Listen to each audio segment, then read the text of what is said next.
بسم اللہ الرحمن الرحیم۔ السلام علیکم عزیز طلباء، امید کرتی ہوں آپ سب خیریت سے ہوں گے۔ پیارے بچوں، میں آپ کو اردو کی جماعت میں خوش آمدید کہتی ہوں۔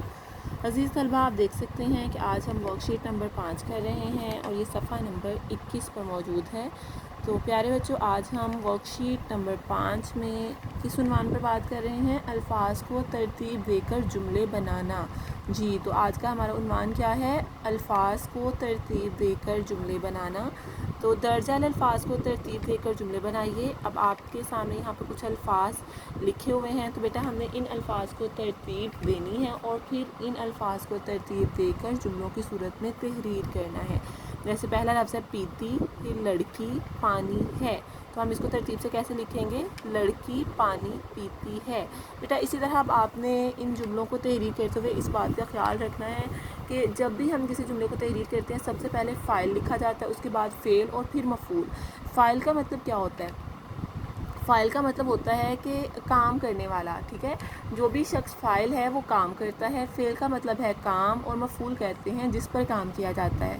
اردو جملوں میں جب بھی اردو جملے لکھے جاتے ہیں تو اس میں ہم کیا کرتے ہیں؟ سب سے پہلے ہم فاعل لکھتے ہیں، پھر ہم مفعول لکھتے ہیں، اور اینڈ پہ آخر میں ہم فعل لکھتے ہیں۔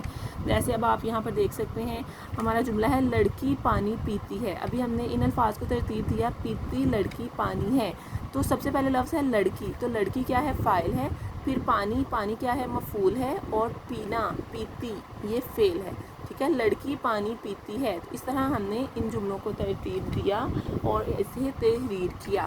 جیسے لڑکی، لڑکی فاعل، پانی مفعول، اور پیتی فعل ہے۔ اسی طرح ہمارا دوسرا جملہ ہے سارا جاتی ہے اسکول۔ تو بیٹا سارا، سارا فاعل ہے، جاتی فعل ہے، اور اسکول مفعول ہے، تو ہم اس کو ترتیب سے کیسے لکھیں گے؟ سارا اسکول جاتی ہے۔ اسی طرح پھول ہے مالی لایا۔ پھول، پھول کیا ہے؟ پھول مفعول ہے، مالی فاعل ہے، اور لایا فعل ہے۔ ہم اس کو ترتیب سے کیسے لکھیں گے؟ مالی پھول لایا ہے، یعنی سب سے پہلے فاعل، پھر مفعول، اور اس کے بعد فعل۔ پھر قلم نیلا ہے یہ، اس کو ہم کیسے تحریر کریں گے بیٹا؟ یہ جو لفظ ہے یہاں پر فاعل آئے گا، یہ فاعل ہے، قلم مفعول ہے، اور نیلا جو ہے یہاں پر اسم صفت ہے۔ اس کو ہم کیسے تحریر کریں گے؟ یہ قلم نیلا ہے۔ جی بیٹا، اب ہم اس جملے کو کیسے تحریر کر رہے ہیں؟ یہ قلم نیلا ہے۔ اب ہمارا آخری جملہ ہے میں سیب باغ درخت کا ہے۔ اس جملے کو ہم ترتیب سے کیسے لکھیں گے؟ باغ میں سیب کا درخت ہے، ٹھیک ہے؟ باغ میں سیب کا درخت ہے۔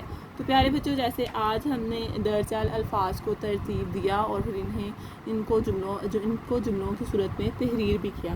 تو پیارے بچوں، آج کا آپ کا گھر کا کام یہی ہے کہ آپ نے صفحہ نمبر 21 ورک شیٹ نمبر 5 پر دیے گئے الفاظ کو ترتیب دے کر جملوں کی صورت میں تحریر کرنا ہے، اور پھر اس کی اچھی سی نیٹ بیٹا آپ نے پیاری سی تصویر بنا کر اسے آپ نے گروپ میں شیئر کرنا ہے۔ امید کرتی ہوں آپ یہ کام اچھے طریقے سے کریں گے۔ اپنا خیال رکھیے۔ اللہ حافظ۔